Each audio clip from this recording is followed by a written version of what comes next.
kita bahas tentang emansipasi wanita kayak gitu kan. Kita bahas tentang wanita zaman sekarang, Kartini zaman now. Kita itu juga harus dan kita harus seimbangin juga dengan finansial. Kenapa kita hari ini bahas juga tentang finansial ya?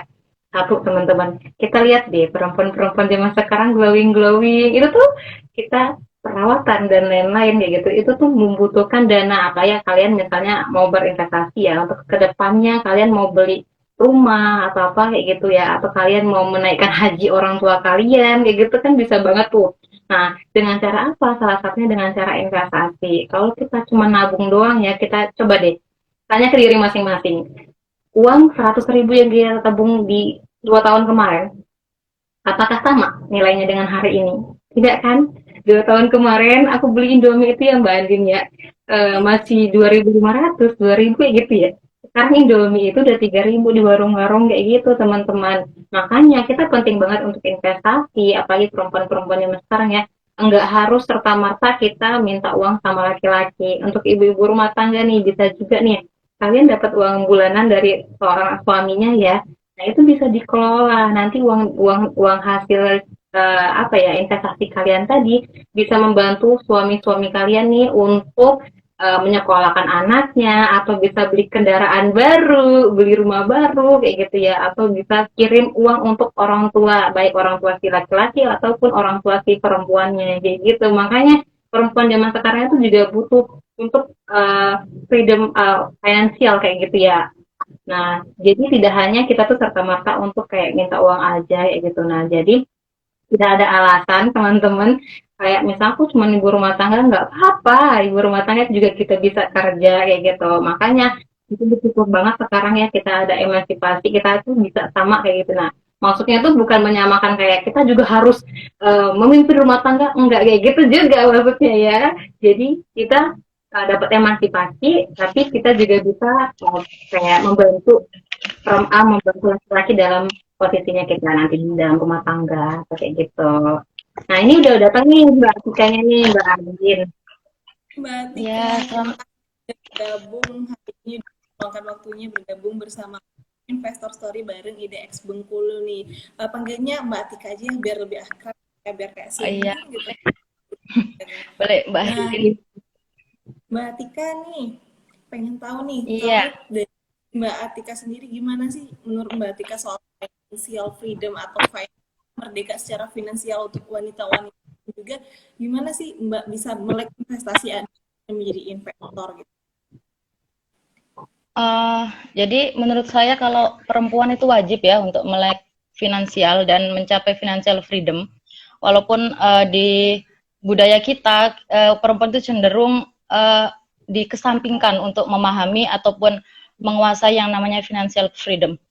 Saya pikir ini kan zaman modern. Zaman dulu aja waktu dulu ya kita tahu Khadijah radhiyallahu anha itu beliau adalah perempuan seorang pengusaha dan beliau juga investor. Kita ingat investor dia berinvestasi kepada Nabi Muhammad.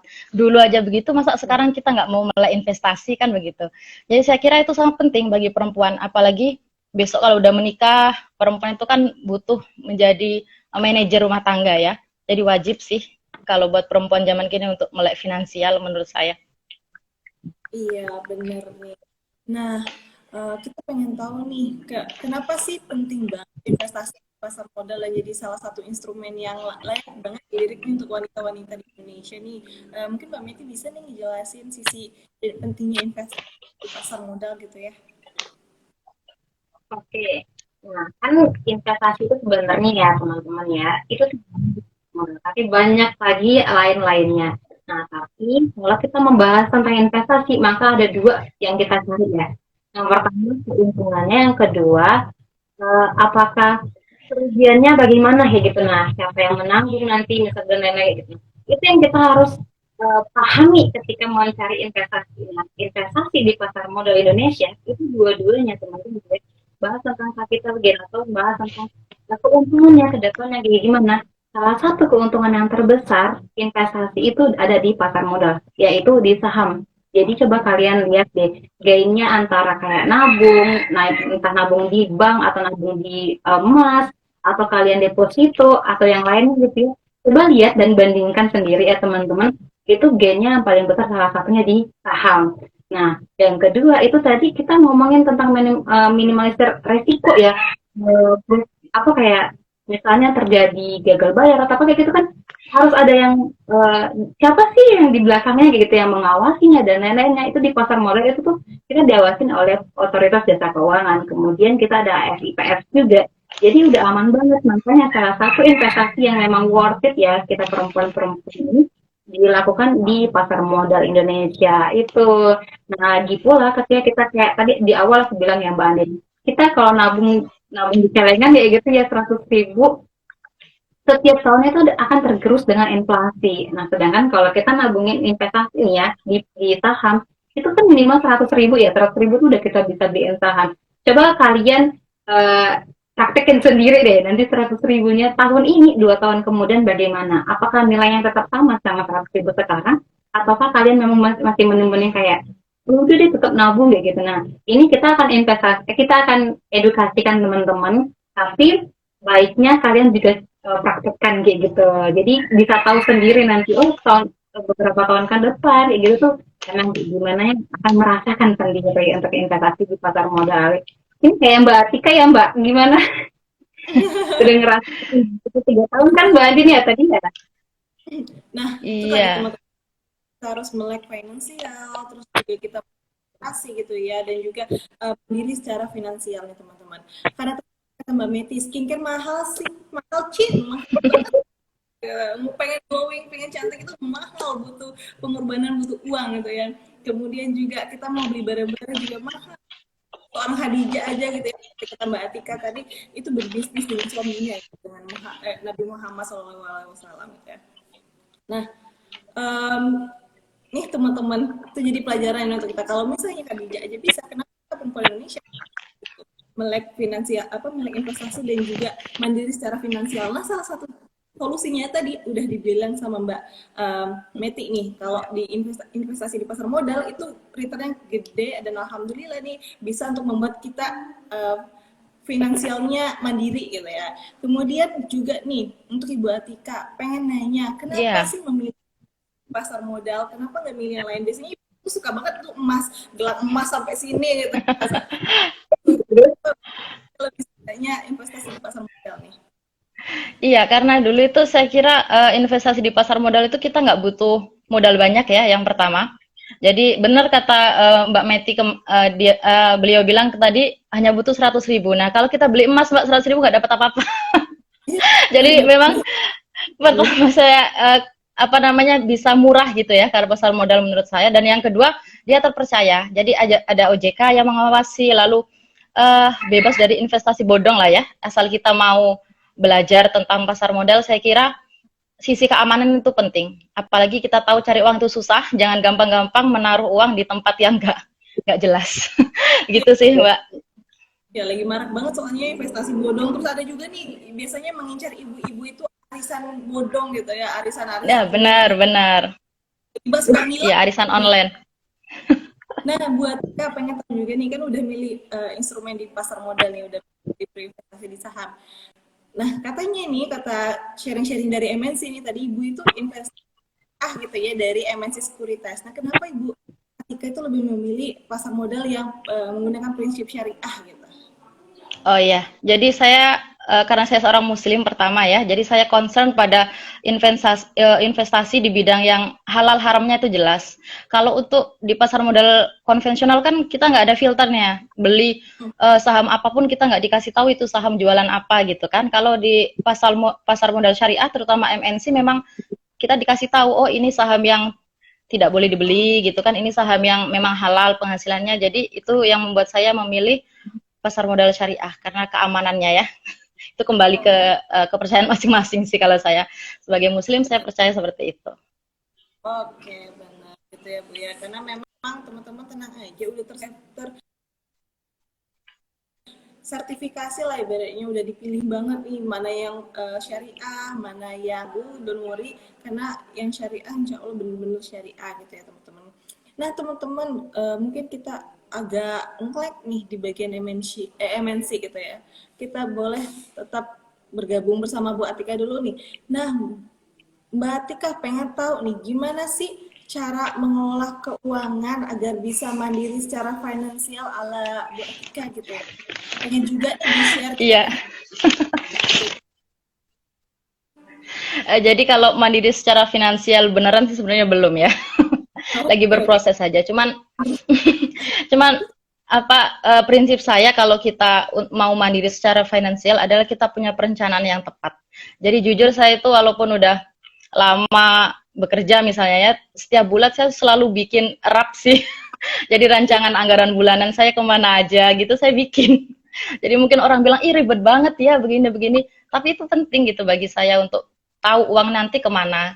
Jadi pos-pos itu harus kita letakkan di awal, terutama menabung ya. Investasi itu harus awal bulan itu menabung harus. Dan juga yang kedua yang supaya kita bisa freedom, mencapai freedom finansial ya, financial freedom itu hindari untuk mengeluarkan uang yang nggak ada di kantong kamu. Jadi kalau utang, istilahnya jangan berhutang. Kalau kita mau beli sesuatu nggak ada duit ya stop. Jangan sampai kita harus memaksakan diri untuk berhutang, apalagi hutangnya yang berbunga itu saya sangat menghindari. Itu aja sih dua itu. Nah gitu teman-teman, harus dicontoh tuh Ibu Atikanya. Jangan malah beli barang nanti pakai utang. Dan jangan juga investasi pakai uang peleter utang ya. teman-teman. Jangan sampai utang gitu ya. Ibu Marak Atika banget pakai. terinspirasi banget nih dari Bu Atika. Nah Bu Atika, Atika ini sebenarnya juga sambilan kerja nih atau misalnya udah punya anak nih, gimana sih caranya ngelola investasi gitu ya, ngurusin nggak bekerja. Wih keren banget sih Kartini zaman now gitu ya. Gimana dari sisi Mbak Atika sendiri itu meluangkan waktunya atau time managementnya untuk bisa mencapai mandiri secara finansial, terus rumah tangganya juga oke nih, terus juga dari sisi pekerjaannya oke ya. Coba deh share ke kita gitu ya. Saya gitu kan calon-calon ibu muda nanti bisa tahu kan Mbak Atika gitu. Kita pengennya nih gitu. Iya, kalau saya sih sebenarnya investasi di pasar modal itu kan mudah. Kita nggak harus pantau dia setiap saat. Kita harus lihat apa namanya market bullish apa dia bearish gitu kan enggak. Jadi yang penting adalah ketika kita punya waktu luang kita belajar. Saya tuh sering ya nonton webinar yang udah di YouTube atau waktu saya istirahat saya baca-baca prospektus apa namanya itu dari saham-saham yang saya pikir fundamentalnya bagus. Jadi saya nggak ambil pusing. Hati-hati juga kalau saya tuh saya selalu menghindari saham-saham yang gorengan gitu ya. Jadi saya pelajari dulu, oh kalau apa namanya itu perusahaan bagus ya sudah saya beli, saya tinggalkan aja. Jadi nggak ngabisin banyak waktu sebenarnya sih kalau teman-teman mau apa namanya belajar investasi. Nggak usah takut ketinggalan atau bagaimana. Yang penting mau belajar, selalu ada waktunya. Seperti kata Ibu Atika tadi, gorengan itu nggak bagus ya teman-teman. Gorengan nasi aja tuh bikin kolesterol. Yang namanya goreng-gorengan gitu ya. Nah, kembali lagi ke Mbak Meti nih. Pengen tahu nih Mbak Meti, sebenarnya pengertian saham syariah itu apa sih dan bedanya sama konvensional itu gimana? Oke, saham syariah itu adalah saham-saham perusahaan yang tidak melanggar aturan dari syariat Islam, gitu ya. Nah, kalau lo ada nggak sih fatwa DSN MUI-nya gitu ada fatwa DSN itu di fatwa nomor 80 di tahun 2011. Kemudian juga ada dari POJK nih, POJK nomor 17 tahun 2015 sama POJK nomor 35 tahun 2017. Beda kalau kita ngomongin tentang saham syariah, pasti kita akan ada pembanding kayak gitu ya. Ada yang kayak apa sih membandingkan itu yang bedanya di syariah sama konvensional. Nah, yang syariah ya, itu perusahaan-perusahaan yang tercatat di saham-saham syariah itu tidak melakukan usaha kayak perjudian kayak gitu. Nah, dia juga tidak disertai konvensional nih ya. Itu ada namanya short selling. Nah, itu kalau di syariah tidak boleh, tidak ada. Nah, jadi yang emiten atau perusahaannya itu juga tidak melakukan jasa keuangan yang ribawi atau yang bunga. Kayak perbandingan konvensional itu kan mengandung bunga kayak gitu. Kemudian juga tidak memproduksi, mendirikan, kemudian menyediakan, dia itu haram baik dari zatnya atau haram Rizati ya, juga itu haram yang di ghairi MUI ya. Kemudian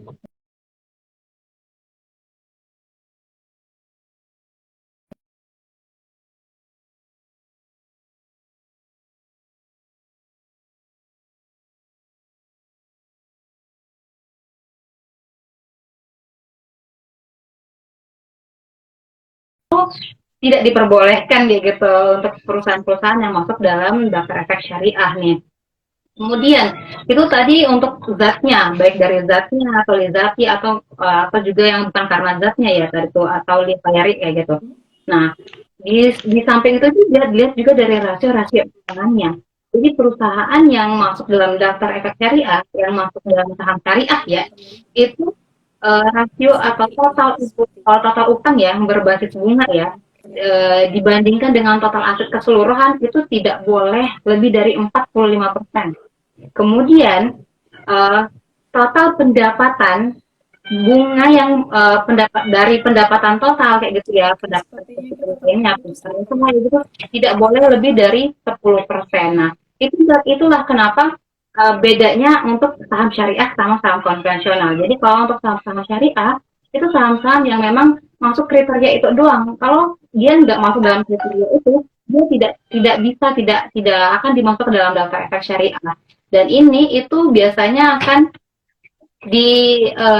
selalu selalu di ini ya, maksudnya kayak diterbitkan ya secara berkala ya oleh otoritas jasa keuangan daftar efek syariah tadi itu setiap bulan Mei sama bulan November. Jadi setiap perusahaan yang memang tidak masuk dalam kriteria itu maka dia akan di-kick kayak gitu ya, dikeluarkan dari daftar efek syariah. Nah kalau untuk yang saham-saham konvensional itu kita bisa beli semuanya, tidak ada batasan-batasan kayak tadi ya, nggak boleh riba dan lain itu boleh semua kalau konvensional. Jadi makanya di konvensional, di akun-akun konvensional itu kita bisa beli bank konvensional, bank apapun itu, terus kayak perusahaan-perusahaan rokok itu kita bisa beli, terus perusahaan-perusahaan yang memang dia tuh memproduksi alkohol dan lain-lain itu kita juga bisa. Makanya ya itu bedanya kayak kata Mbak Atika tadi kalau di akun syariah itu udah difilter. Nah di motion trade ya di MNC sekuritas itu kalau saham-sahamnya itu kayak saham rokok saya contohin ya saham rokok ya itu kan tidak syariah. Nah itu kita tidak bisa beli dan tidak bisa jual. Nah, di aplikasinya itu nanti akan tercoret langsung kayak gitu. Nah ada SOTS, ada sistem online syariah gitu, online trading syariah kayak gitu. Jadi udah tersistem, kalian tidak usah mikir lagi ini syariah atau enggak ya kayak gitu. Jadi lebih aman kalau untuk memang benar-benar pilih memang yang syariah kayak gitu. Itu untuk bedanya untuk yang saham syariah apa sih bedanya untuk sama yang konvensional apa? Itu tuh Mbak Andin sama Mbak Atika. Gitu teman-teman. Mungkin kenapa dengan syarat dan kriteria tertentu membuat pengelompokan untuk saham syariah itu membuat Mbak Atika yakin untuk memilih saham syariah. Nah, balik ke Mbak Atika nih. Mbak Atika dulu itu awal kenalnya investasi di pasar modal itu dari mana sih Mbak? Pengen tahu tepat Mbak Atika mulai berinvestasi di pasar modal nih. Iya, jadi saya mulai mengenal pasar modal itu kira-kira mungkin tahun 2017-2018 ya. Dari sosmed sih sebenarnya. Karena ibu-ibu ya suka scrolling sosmed, kok ada apa ini orang bilang begini-begini, saya jadi penasaran. Masa bisa sih kita berinvestasi murah lalu bisa jangka panjang dan itu aman. Jadi saya cari tahu lewat sosmed. Lalu saya cari tahu, akhirnya saya ketemu dengan MNC, saya cari tahu juga ada nggak yang syariah gitu kan, karena seperti yang saya bilang tadi, saya sangat concern terhadap investasi syariah, jadi akhirnya saya ketemu tuh sama MNC Trade. Mungkin sekitar 2018 atau 2019 saya baru gabung buka apa namanya akun ya di MNC itu. Gitu Mbak Erlin. Teman perempuan Indonesia terutama Sobat X nih dan juga cowok-cowok yang nonton hari ini sih. Nah, itu tuh contoh yang bagus nih kayak Mbak Atika nih ngelihat informasi-informasi yang keseliweran itu yang bagus-bagus gitu ya, informasi investasi yang legal dan logis, cari tahu langsung ke sumber-sumbernya akhirnya dapat gitu ya di mana tempat berinvestasi yang tepat. Bagus banget nih, kita patut contoh Ibu Atika gitu ya. Kalau scroll sosmed itu jangan buka platform yang joget-joget mulu ya teman-teman, tapi juga buka yang bermanfaat gitu semua. Nah, pengen nanya nih, berbagi pengalaman dong Bu Atika untuk kita semua nih yang investasi di yang pengen investasi di pasar modal itu sebenarnya seoke apa sih Bu Atika? Dan untuk Bu Atika sendiri udah mengalami pengalaman apa aja nih sebenarnya di pasar modal? Gimana ya? Jadi sebenarnya pasar modal itu sangat oke, asalkan kita mau belajar. Itu kalau menurut saya ya. Karena kan di pasar modal itu banyak sekali yang harus kita pelajari. Bagaimana banyak lah ya kalau orang kita bilang tuh kalau udah tahu kan ada yang namanya technical analisis lah, fundamental analisis. Itu kita harus belajar dulu, kita harus paham. Yang seperti saya bilang tadi, kalau kita mau terjun ke pasar modal, jangan modal ikut-ikutan. Karena itu pastilah yang belajar aja kena gitu ya, kita bisa rugi, apalagi yang modal ikut-ikutan. Itu yang pertama. Kalau senangnya ya alhamdulillah, alhamdulillah ya. Maksudnya kita kan, saya investasi tiap bulan. Iya. Jadi apa namanya? Alhamdulillahnya tuh kita bisa kayak menabung aja tapi menghasilkan uang seperti dividen gitu kan. Saya pernah invest di beberapa saham yang memang dividennya itu besar. Jadi kayak kita biarin aja, istilahnya kita punya penghasilan pasif income ya, kita biarin aja, kita ngapa-ngapain kita dapat duit. Nah itu yang senangnya. Seperti yang Mbak Meta bilang tadi, ada capital gain dan dividen. Saya pernah juga investasi ke tempat lain yang tiap tahunnya itu kita nggak dapat apa-apa, malah kita bayar iuran. Itu kan sangat menyebalkan. Jadi saya ganti ke pasar modal. Kalau bagi teman-teman ya yang males, maksudnya males trading jual beli, saya sarankan untuk mencari saham-saham yang ngasih dividen sih. Kita diemin aja duit kita di situ, tiap tahun insya Allah dapat duit, dapat cuan. Itu senangnya. Benar kan Atika, mending kita investasi orientasinya jangka panjang gitu ya. Kalau jangka panjang itu kita bisa dapat dua gitu ya. Capital gain, bisa dapat dividen. Benar. Enggak.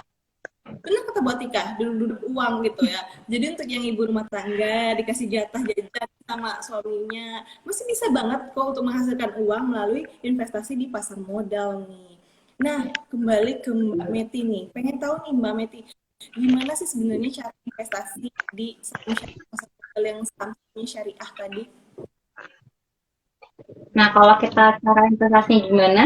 Yang pertama itu salah satunya kita buka akun dulu. Gimana kita mau investasi ya, kita nggak bisa beli sahamnya kalau kita nggak punya akunnya. Nah, kalau mau buka akun syariah, nanti bisa kita bantu untuk buka akun syariah. Itu kita punya Motion Trade. Nah, di Motion Trade itu ada yang konvensional, ada yang syariah. Kalian nanti kalau memang mau kontennya itu di syariah, buka aja yang di online syariah. Tapi kalau memang kalian mau filter sendiri ya, misalnya kayak aku mau filter sendiri deh Mbak, yang mana syariah, mana yang enggak, kayak gitu kan di akun saya, itu kalian mau buka konvensional juga bisa. Intinya pertama kali itu kalian juga harus buka akun dulu ya. Nah, misalnya nanya, Mbak, mahal nggak sih, bayar nggak sih? Ini kita bukanya itu free ya, gratis. 100.000 kita bilang minimal 100.000 itu nanti masuknya langsung ke RDN kalian, RDI ya, rekening dana investor atau rekening dana nasabah kalian sendiri. Jadi 100.000-nya itu nanti bisa dibeliin sahamnya langsung, bukan ke kita. Jadi itu free, 100% yang benar-benar free, 100.000 bisa dibeliin langsung. Terus gimana lagi caranya untuk investasi di pasar modal ya, kalau mau ke pasar modal syariah, yang pastinya harus belajar, benar kata Mbak Atika ya. Dimanapun kita investasi, dimanapun ya teman-teman harus dipelajarin dulu. Kalau kita nggak pelajarin, maka kita akan cenderung ikut-ikutan. Nah, cenderung ikut-ikutan itu akan merugikan kita sendiri. Apalagi di zaman sekarang ini cari kerja yang susah ya. Terus udah kerja kayak ibaratnya tuh kayak apa, pergi pagi pulang sore pulang malam kayak gitu kan. Apa ya namanya anak zaman sekarang ngomong ya? Itu kayak gitu. Nah kan ya, udah susah banget untuk cari uang, kita udah ngumpulin uang kita kayak gitu. Nah, untuk investasi atau untuk kita dapatkan manfaatnya di beberapa tahun kemudian, di beberapa waktu kemudian, sedangkan kita asal-asal aja kayak gitu. Nah, itu akan merugikan kita kayak gitu. Nah, mending kita kalau kita udah mulai mau terjun nih di pasar modal, mau itu konvensional, mau itu syariah, mulai pokoknya pelajarin dulu gimana cara belinya, jualnya, gimana cara memilih perusahaan yang bagusnya. Terus kalau kalian memang kayak Mbak kayaknya ribet deh, silakan tanya aja dulu, maksudnya kayak tanya secara fundamentalnya. Kalau kalian belum tahu Mbak ini kayak gimana saham A, B, C, D misalnya kayak gitu, kalian bisa chat aja atau DM aja, nanti kita akan jawab kok, kita akan bantu jawab. Karena kami tahu awal-awal orang-orang tuh pasti kayak nggak tahu nih kok saya milihnya kayak gimana. Nah, malah nanti kalau saya ikut-ikutan rugi dong sayanya kayak gitu. Nah, mending ditanya aja nggak apa-apa, baik dari secara fundamental atau teknis. Kemudian nanti kalau di awal-awal sudah mulai kayak, oh kayak gini, mulai mulai kayak tertibkan, konsisten ya di dalam investasi itu. Kita lihat dari fundamentalnya. Kalau kita beli secara fundamental, maka kita jual juga secara fundamental nanti sahamnya. Terus kalau kita beli saham itu melalui fundamental dan teknikal, kita juga jual melalui fundamental dan teknikal. Nah, aku ngomong tentang fundamental teknikal ini nih memang memang itu untuk analisa kita di pasar modal, teman-teman. Jadi tidak hanya asal kayak ih ini saham A B C D ini memang bagus gitu. Nah, itu kita tidak bisa kayak kita ngomong kayak gitu aja. Nah, dilihat dari mana sih bagusnya? Dilihat dari dua analisa tadi. Nah, itu untuk tahu itu secara perlahan, nggak mungkin sehari itu. Nah, tapi dimulai dari diri kita, mau nggak sih niatin dulu kita, ayo kita sama-sama benar-benar belajar di pasar modal, belajar benar-benar dari uang 100.000 tadi, kayak gimana nih, dapat keuntungannya kayak gimana, terus kalau kita rugi, tapi kalau kita udah belajar ya kayak, itu rugi juga kayak, oh ternyata kayak gini yang ngerasain rugi gitu. Nah, jangan sampai rugi gara-gara kita ikut-ikutan, mending kita rugi karena kita belajar sendiri, kita sendiri yang milihnya, itu kayak dapat pelajaran sendiri. Nah, itu untuk investasi di pasar modal itu sebenarnya kalau kita mau belajar mudah aja.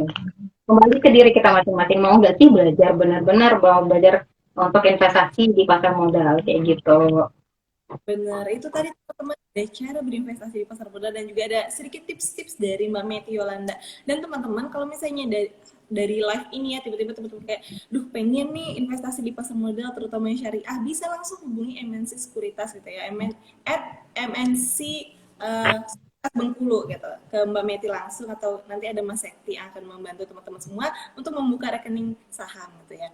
Nah, kembali ke Mbak Atika nih. Mbak Atika kepo banget nih. Iya. Itu menurut aku banget. Gila kepo yang membeludak kayak gitu ya. Manggil-manggil. Semua nih Mbak Atika, tipsnya mengurus tangga, mengurus kerja dan investasi dalam satu waktu nih. Pengen tahu gimana jadi perempuan sehebat itu gitu. Semua mungkin satu tubuh gitu ya. Gede banget. Apa ya tipsnya, kita harus pinter-pinter cari waktu ya Mbak ya. Jadi kita bagi waktu itu tadi yang saya bilang, pertama kita harus ada perencanaan, karena kan apa yang kita rencanakan aja belum tentu berjalan, apalagi kalau kita tidak berencana. Jadi kalau saya setiap hari adalah kita agenda, kita harus ngapain aja, minimal jam segini kita kerja, jam segini kita ngurus rumah, terus kapan waktunya belajar. Jadi jangan sampai ada waktu yang terbuang sia-sia gitulah ya. Kapan kita waktunya nongki-nongki misalnya, itu harus ada. Jadi itu aja, kita atur waktu sebaik mungkin. Gitu ya teman-teman, time management itu penting banget untuk menjadi perempuan hebat. Pasti ada aja yang dikorbanin dan ada juga perjuangan yang harus dilakukan gitu ya. Kartini aja itu berjuangnya gila-gilaan untuk kita bisa dapat pendidikan yang bagus gitu. Jadi kita dengan kemudahan yang banyak banget sekarang gitu ya, lebih baik kita teruskan gitu ya. Nah kita langsung aja mungkin ke sesi tanya jawab, kayaknya udah banyak kolom question dari Mas Gilang Pradana. Bagaimana sih Kak gimana cara alokasi dana ketika nerima THR? Wah, mentang-mentang lagi lebaran gitu ya, puasanya udah lebih gitu. Gimana cara alokasi ketika nerima THR, uangnya langsung beli keinginan apalagi kegoda gengsi? Gimana Kak biar bisa alokasi dana THR-nya tadi bagus gitu? Nah dari Kak Meti ini mungkin mau bagi tips-tipsnya, mumpung masih muda. Biasanya kalau masih muda itu ada gejolak-gejolak gengsi gitu ya, karena belum ada kebutuhan rumah tangga. Coba gimana nih? Bener banget. Aduh, kalau zaman sekarang ya teman-teman, perempuan-perempuan zaman sekarang harus teliti nih, mana yang memang kebutuhan, mana yang memang keinginan, mana yang gengsi. Karena ya teman-teman, kita sebenarnya nggak bisa makan gengsi. Kenapa aku bilang kita nggak bisa makan gengsi, teman-teman? Ya emang cuma sekedar gengsi, oke, mungkin kayak lihat orang kayak gimana, tapi kan kenyataannya bagaimana? Mending kita biasa-biasa aja. Kita memang udah kayak kata Mbak Atika, gunakan uang yang memang benar-benar uang kita. Jangan sampai kita gunakan uang kayak pay letter lah dan lain-lain, itu tuh untuk menutupin kegengsian kita. Yang susah siapa? Yang susah kita, yang bawa bayar utangnya tetap kita, kayak gitu, bisa kita internetnya kita. Makanya jangan sampai banget untuk tergoda gengsi. Nah, terus kayak misalnya ya, gengsinya di mana nih? Misalnya dapat uang THR banyak. Ada tes brand nih, kayak gitu kan ya kalau cewek-cewek ya. Kita lagi bahas sebagai cewek. Tetap ada tes brandednya, ada baju-baju cantik-cantik kayak gitu. Nah, dilihat kegunaannya. Tas itu gunanya untuk apa? Misalnya kita mau buat tas yang buat kantor atau apa. Kita beli aja yang memang benar-benar kebutuhan kita. Tidak harus branded, tapi kita punya tas yang memang layak untuk kita pakai. Kayak baju juga. Baju itu tidak harus mahal. Yang memang nyaman di kita pakai, meskipun harganya misalnya kayak 100.000 atau 200.000, itu sedangkan dibandingin kayak berapa puluh juta, dengan fungsi yang sama, seperti apa? Bandingin deh, kayak misalnya kita beli bisa baju yang 2 juta misalnya gitu kan, sedangkan kita bisa beli baju yang cuma 200.000 aja, yang bisa sama-sama nyaman juga dipakai. Tadi bedanya berapa? 1.800.000, 1.800.000 bisa kita tabungin aja, kita bisa masukin aja ke saham gitu. Nah, dapat dividennya itu lebih banyak keuntungannya. Kita beli baju dapat, kita dapat juga keuntungan di investasi kita. Nah, mending kita ibaratnya kayak sekali mendayung 2-3 pulau terlampaui kayak gitu. Jangan sampai kita cuma mau kayak gara-gara beli baju yang mahal, atau kita mau kayak gara-gara gengsi-gengsi tadi, kita malah nggak dapat keuntungan di investasi dan lain-lain, malah uangnya kita habis aja kayak gitu. Terus jangan sampai juga untuk sampai kita malah ngutang-ngutang kayak gitu. Itu nanti kasihannya ke diri kita masing-masing. Cari uang udah susah, udah banting tulang kayak gitu, malah mikirin juga kayak tiap malam aku nggak bisa tidur gara-gara hutang. Aduh ya Allah, jangan sampai ya teman-teman, pokoknya jangan sampai tergoda gengsi.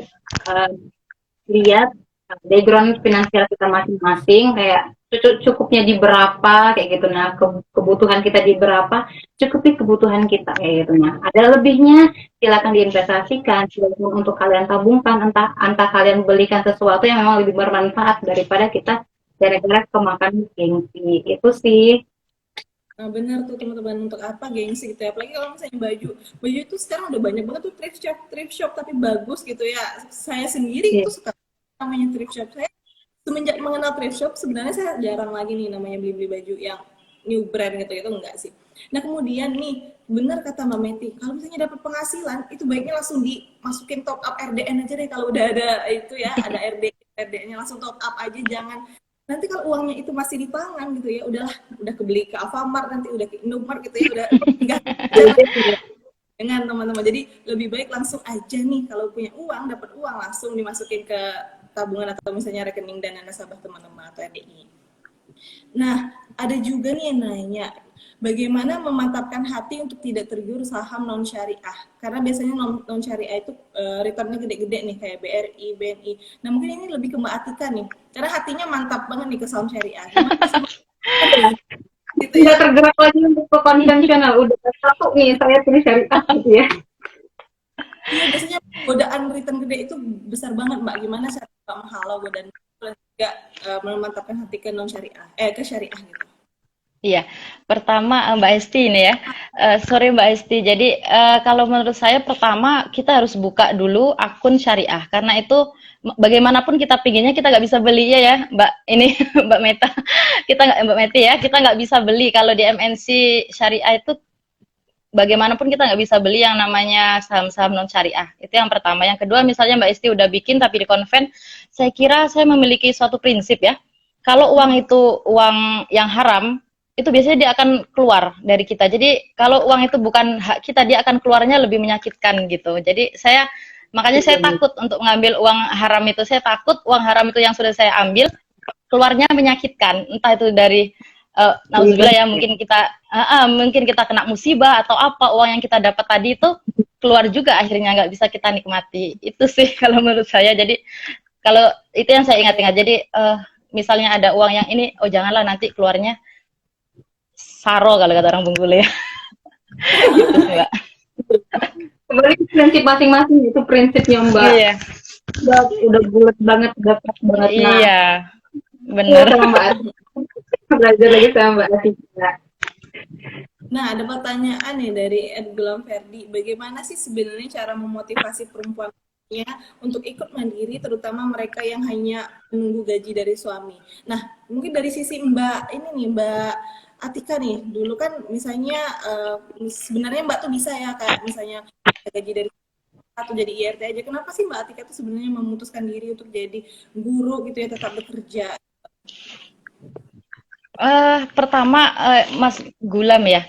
Jadi menurut saya perempuan, wanita, ibu rumah tangga itu sebenarnya itu bekerja ya. Itu yang pertama. Yang kedua, kenapa saya mau jadi guru? Karena saya butuh aktualisasi diri. Saya nggak bisa, maksudnya di rumah aja. Saya memiliki apa jiwa-jiwa jiwa untuk berbagi ilmu dan sebagainya, itu yang pertama ya. Jadi saya nggak bisa tinggal diam gitu. Yang kedua, bagaimana memotivasi wanita untuk apa bekerja, apa namanya, tidak mengharapkan gaji suami? Saya kira gimana ya, kan itu kewajiban suami. Jadi kalau memang istrinya dia nggak punya waktu untuk pekerjaannya di rumah terlalu banyak atau bagaimana, ya jangan dipaksa. Kalau menurut saya mungkin bisa diomongin baik-baik apa gimana. Mungkin perempuan seperti itu di rumah dia kerjaannya jauh lebih banyak, dia memang nggak punya ini lagi, ya punya tenaga lagi untuk berkarya di luar. Jadi it's okay lah, setiap perempuan bisa memilih. Saya rasa begitu. Kita nggak bisa memaksakan saya suka bekerja lalu kamu juga harus bekerja. Saya perempuan, tetangga saya yang perempuan yang di rumah harus juga kayak saya, nggak bisa juga. Kalau menurut saya kayak gitu. Benar. Pilihan masing-masing. Benar banget. Perempuan bisa memilih mau jadi IRT, mau bekerja, mau yang lain. Pokoknya itu hak mereka penuh tanpa boleh diintimidasi oleh siapapun ya. Iya benar sih. Nah, sama sebenarnya seperti saya gitu ya. Ya itu sama, jadi nggak bisa diem anaknya gitu ya, nggak bisa di rumah aja gitu ya. Kalau saya di rumah aja terus cuma ngerjain kerjaan rumah tuh agak pusing juga sebenarnya. Makanya bener, jadi kita tuh punya pilihan masing-masing. Dan saya pilihannya saya biar nggak stres gitu ya di rumah, saya pilihannya malah justru bekerja gitu. Kerjaan itu justru obat stres saya malah. Karena kalau di rumah aja stres gitu. Nah bener banget. Iya. Kalau Mbak Meti sendiri, kenapa sih sebenarnya memilih kerja gitu ya? Kenapa nggak minta uang sama orang tua aja gitu, atau aja tunggu suami gitu kan? Kita tuh banyak banget biasanya perempuan-perempuan tuh kayak ya udahlah nggak usah kerja, di rumah aja tuh kewajiban perempuan, kerjain ini itu gitu. Gimana sih, kenapa Mbak Atika memutuskan untuk memutuskan mindset seperti itu gitu? Jangan sampai orang tuh bisa bermindset kalau perempuan tuh cuma boleh di rumah dan sebagainya gitu. Ya Mbak Meti. Nih, kalau aku, kalau Mbak Atika tadi udah berkeluarga nih teman-teman. Kalau aku kan belum nih ya, doain ya segera. Aduh, amin. Amin. Amin. Tolong banyak doa gitu ya, makin banyak juga. Iya, ini siapa tahu ya teman-teman yang nonton doain ya. Aduh. Nah, nih kalau tadi Mbak Atika tuh kayak memang dia tuh udah memutuskan ya, dia juga sebagai ibu rumah tangga juga, maksudnya kayak mengurus anak-anaknya, mengurus suaminya, terus juga tetap kerja sebagai guru juga. Nah itu kalau saya ya karena saya kesibukannya, kalau sendiri ya itu belum ada kesibukan banget ya mungkin ya, kalau entah kalau yang lain udah ngerasa kayak gitu sebelumnya.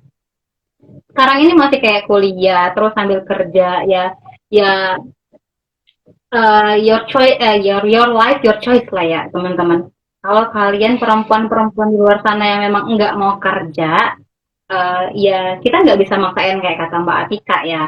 Tapi kalau memang dia tuh nyatanya memang kayak dari jiwanya, dari mudanya atau dari sananya tuh memang kayak kerja kayak gitu kan, memang nggak mau diem di rumah. Ketika dia nanti menikah, dia juga pasti akan kayak Mbak Atika nih. Dia pasti akan pusing kalau di rumah kayak gitu kan. Mending dia sambil kerja sambil yang lain kayak gitu. Nah karena juga urusan rumah juga dikerjakan, di urusan kerjaan di luar juga tetap dikerjakan.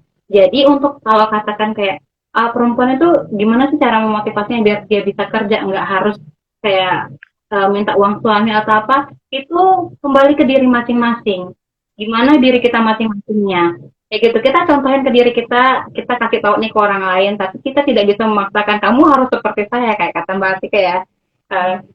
Saya kerja, kamu harus kerja. Tetangga saya misalnya kayak, aduh tetangga saya tuh hal-hal kayak, padahal saya kerja. Nggak bisa kayak gitu. Jadi kita kasih tahu teman-teman, kita kasih tahu perempuan-perempuan di luar sana, karena apalagi sekarang ini kan dari emansipasi wanita ya kita tuh udah bisa kerja, bisa kuliah, bisa sendiri gitu, nggak kayak dulu. Dulu kan kita tuh cuma di rumah ya, di dapur, kayak itu cuman masak lah apa-apa ya gitu kan. Perempuan tuh identik seperti itu, tapi kan dengan adanya emansipasi wanita, kita bisa kerja, kita bisa kuliah, kita bisa melakukan apapun kayak gitu. Jadi manfaatin aja itu dan kembali ke diri masing-masing sih. Itu pilihan kita, kita mau kerja atau enggak, itu Mas Gulam. Kita nggak bisa maksain, tapi kita kasih tahu gimana ke orang-orangnya. Kita contohin ke diri kita gitu.